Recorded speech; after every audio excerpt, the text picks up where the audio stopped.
Hello everybody, I am Jarrett Ross, a Genie Vlogger, and welcome back to another video where I answer your DNA and genealogy questions. If you have a question that you would like me to answer in one of these videos, be sure to go to my subreddit r/GenieVlogger and post your question there. There's a long queue of questions. The ones I'm answering today date back as far as 9 months.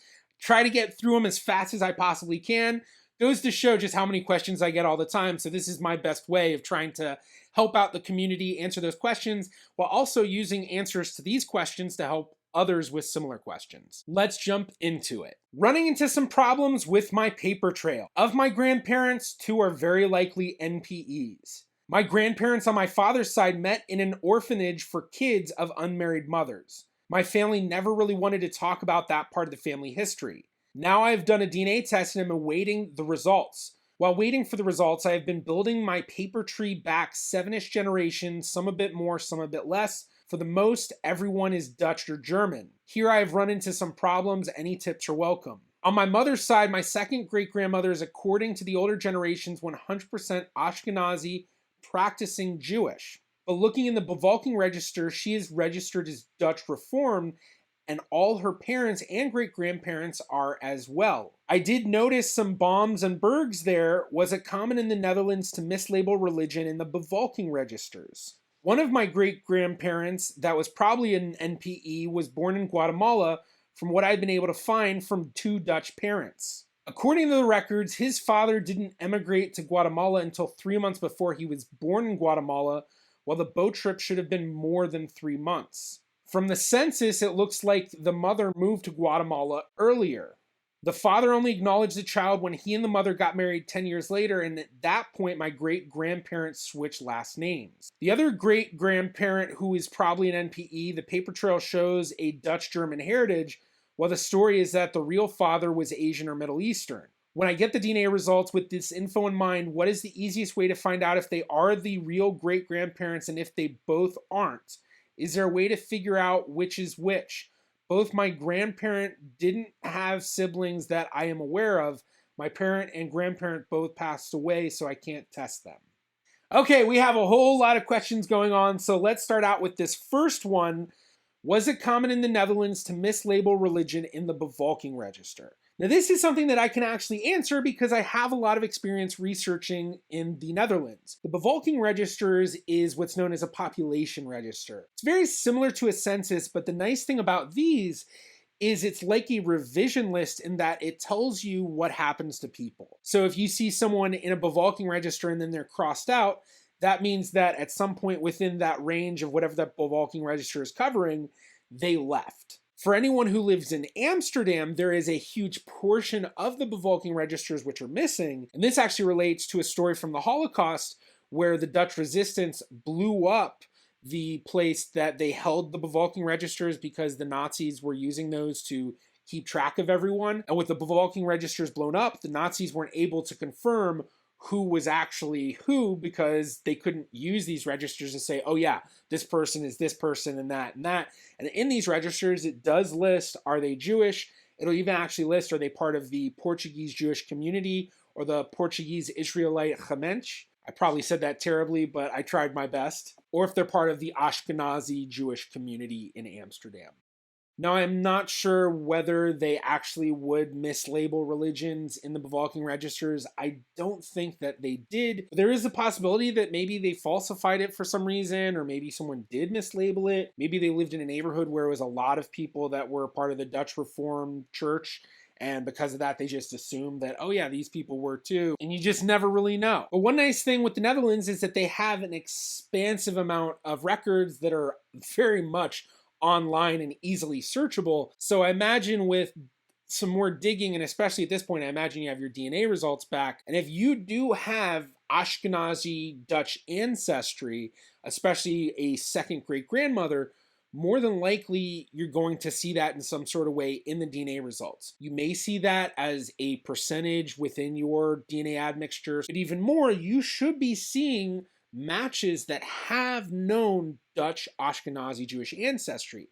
And a big part of that, why I know, is because I descend from Dutch Ashkenazi Jews, and having these very well traced out family trees in the Netherlands, you will often find a lot of people where they have known Dutch Ashkenazi family trees tracing back to the 17th century when they were first arriving into the Netherlands. And then jumping to your last question about the DNA results and what would you expect to kind of get an idea of which way is which, the main thing is having known relatives from these different branches of your tree who have tested or that you can identify in your DNA matches. So if you find a second cousin who you know where you're related, so you know this is the great grandparents we share, then kind of confirms that yes, that is likely your great grandparents. And then when you have more second cousins that are also matching from that same side, then you have a much stronger confirmation. If that Asian or Middle Eastern is correct, you will probably see some sort of percentage of that popping up in your ethnicity admixture. Still going to be on the lower side, so even if you do get only like 1 or 2%,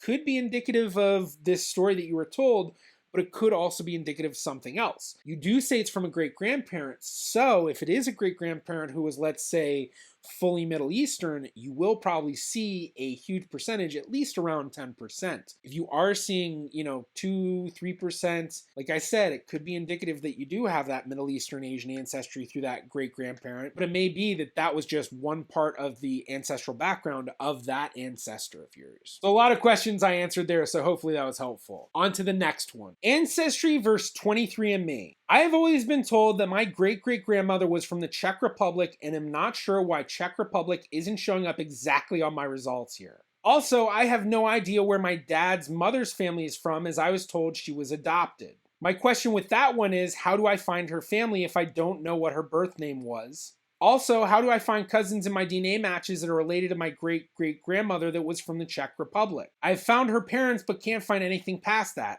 I'm estranged from my parents, so I cannot ask them to do a DNA sample, same with my sister. And then we have the DNA results here. We see Northwestern European, broken down British Irish 35.7%, French German 20.5%, Scandinavian 5.1%, broadly Northwestern European 22.5%. Then we have Eastern European 10.7%, Southern European 4.3%, which is then all Spanish and Portuguese, and then a broadly European, and then we don't see trace ancestry, whatever that might be. And then for the communities, we're getting a lot of American immigration, South Central Appalachia settlers, focused on North Carolina high country settlers, early Connecticut and New York settlers, Connecticut and Northeast New York settlers, Eastern Kentucky and Northeast Tennessee settlers, and then lower Midwest and Virginia settlers. So a big hodgepodge of different American migrations, basically ranging all the way from Southern US to the northern US, just looking at it in the assumption of the colonies, basically. Then going down to ancestry, we get England, Northwestern Europe, 40%, Germanic Europe, 28%, Scotland, 27%, Sweden and Denmark, 4%, Eastern European and Russian, 1%. So to start out, let's first talk about your Czech Republic. Now, this is kind of funny you mentioned that because in the last review I did, I said something about Czechoslovakia, and Czechoslovakia doesn't exist anymore, and someone called me out on that. But my whole point was kind of exactly along these lines of someone expecting, oh, well, I know Czech Republic. Why does it not say specifically Czech Republic? Well, they don't define Czech Republic and what that Czech Republic is probably being represented as, because you say it's a great-grandparent, or even more, you actually say it's a great-great-grandmother. So a great-great-grandparent, a second great-grandparent, you're only expecting about 6% of your DNA. Well, where is that Czech Republic? It's kind of Central Europe, kind of leaning into Eastern Europe. And then we see that you have a good amount of Eastern Europe, 10.7%. You do have some French German, 20.5%, which you can kind of lump some of that into that French and German possibly, because with Germany kind of right there and France kind of right there too, there's a lot of commonalities between the populations because there's a lot of history of migration and connection. Basically, they're distantly related in a lot of ways. So your Czech Republic is probably falling in there. And then when we look in your ancestry, they just look at things differently. They're defining things differently. I mean, when you look at what they're defining, they say Germanic Europe. Well, is Germanic Europe mentioned here? No, it's French and German. So that's a big part of it, is understanding that they're defining things differently, but even more, they're also looking at different studies and using different information. It's going to come out a little bit differently, and they also use different algorithms. So you're dealing with a lot of stuff going on in the background that then causes these differences. but your Czech that's showing up in your ancestry is most likely falling into that Germanic Europe, maybe falling into the Eastern Europe and Russia, and may even be part of that England and Northwestern Europe, because you're getting a bigger percentage here of that, 40%. Not a whole lot bigger, but a little bit. Because up here, when we were looking at that British and Irish, that's 35.7%. But then at the same time, England and Northwestern Europe here is going to include France, whereas here the France is included in French and German. So you can see where some of that disconnect is. But it's basically just playing around with, okay, well, where could you kind of define Czech Republic? And in terms of finding relatives through that side, you should be able to just look at your matches and see, do you have any matches that are in the Czech Republic? But I should say, from my experience, 23andMe and Ancestry don't have as many people in these different European countries. Often I find 23andMe and Ancestry have a majority of people that are going to be from the US, from Canada, from the UK, the British Isles, and from Australia. And then you will get people outside of that, but for the most part, when you're looking at European ancestry and people still living in Europe, your best bet is to go with MyHeritage, because they do a lot of international shipping. They've had a lot of distribution centers. Ancestry just started doing more international shipping. They announced it recently. But with MyHeritage, they have a bigger database of European people. So their database as a whole is much smaller than a lot of the others, but a larger percentage of that database is European. So if you're looking for cousins still living in the Czech Republic, your best bet is MyHeritage. And for the adoption question, that one's a real long one to answer, and you had a few other questions, so I'm just gonna be quick with that and basically say the adoption stuff, you need to learn how to do unknown parentage searches through your DNA results, basically finding cousins, genetic matches where you don't know how you're related, but figuring out how they're related, and then using that information to then figure out how you're possibly connected to them.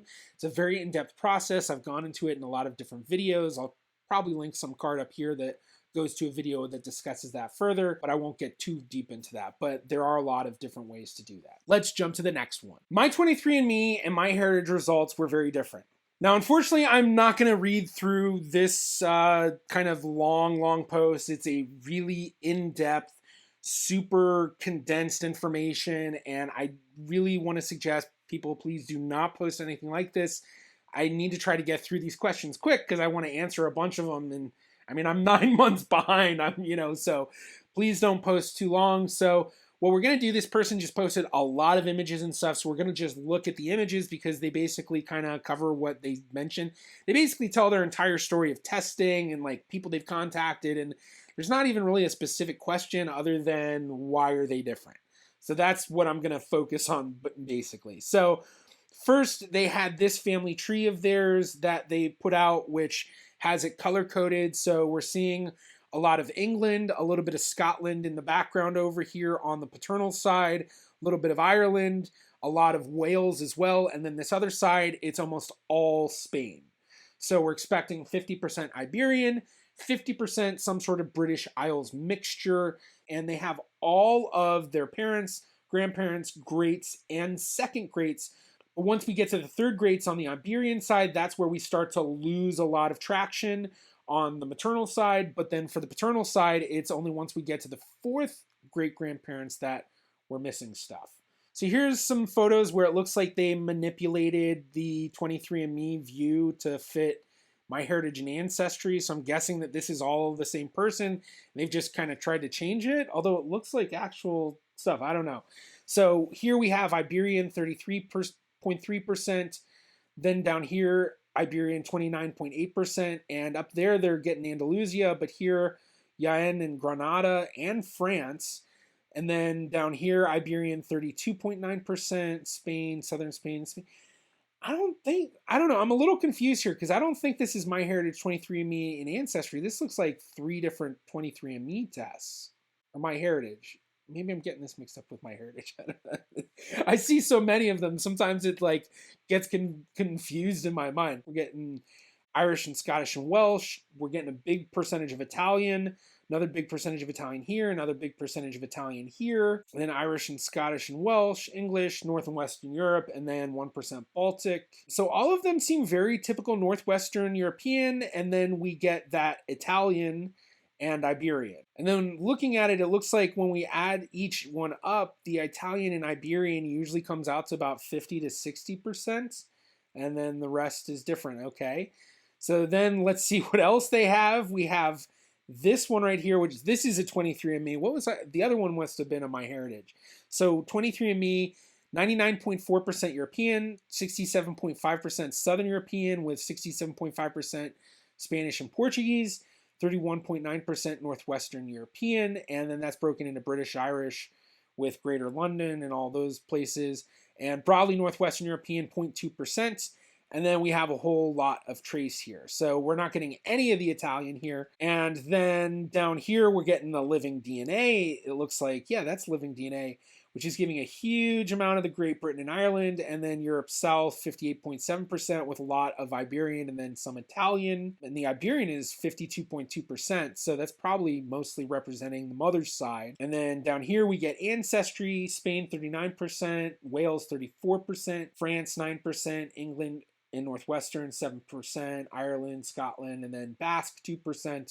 So we're not getting any of that Italian here. So basically, what is happening? Why is there this difference between all of them? Why is MyHeritage getting all of this Italian? I really don't know what's going on with the 23andMe and Ancestry here.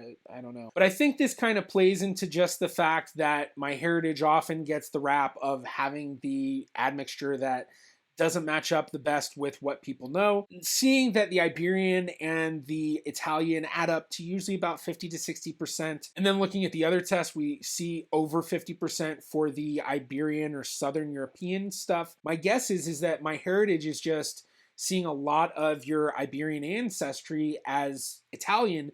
And part of that is just because of the population connections between Italy and Iberia, and especially with like North Africa and that whole area. But what seems to be happening too is that you seem to be getting over 50% each time when you're just considering, just think of it as Southern European. So whenever you see Iberian or Italian or anything kind of Southern European, you can kind of lump that together, and that's probably where the readings are coming from. And so what's probably happening is somewhere in your paternal ancestry, in that British Isles ancestry, you probably have some sort of Southern European connection.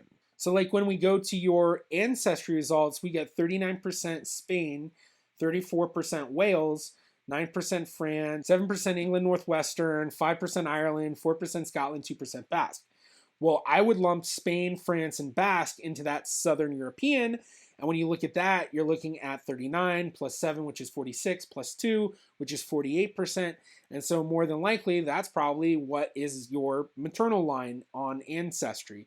Could be parts of that paternal line, but more than likely that's what it is representing. But it just really goes to show that the differences between how these tests are defining things, the differences between how they're using their algorithm to come up with stuff, and just the base studies that they're using to figure this out, it's all different. And that's why they're all coming up with these differences of percentages and readings. But if you really look at it in a more general sense, regional or even more continental, just like subcontinental, I guess you could say, then that's where it starts to make a lot more sense. On to the next one. How to stop people. How do you stop people pinning information from your tree onto theirs when it's clearly not the same person? No, my ancestor wasn't born in two places, nor did he live for 145 years. Now, this is something that is a question that's kind of difficult to answer, but also easy to answer.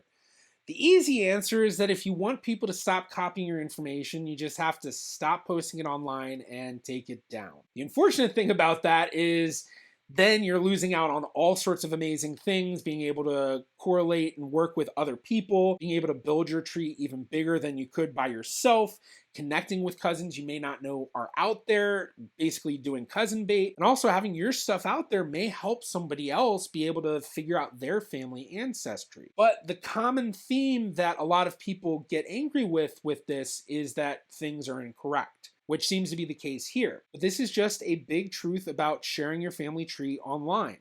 People are using these family trees online as a way to help build their own family trees or expand on whatever they're researching. So if you're going to have it online, you need to have that expectation that people are going to use it, and the unfortunate expectation that people are going to find your information misunderstand it, and then add it to their tree. And this is one of the reasons why a lot of genealogists, such as myself, really like collaborative trees, because with a collaborative tree, if you see someone adding incorrect information to a profile, you can then get it fixed. And depending on which tree it's on, there are different tools in place that will stop people that are constantly putting in incorrect information. So like on Genie.com, which is my favorite collaborative tree, there are curators, which I'm actually a curator. We have to go through a big process to be approved as a curator. We then have to sign an NDA so that we can then work on private stuff for people in Genie. It's free to contact a curator and ask for their help.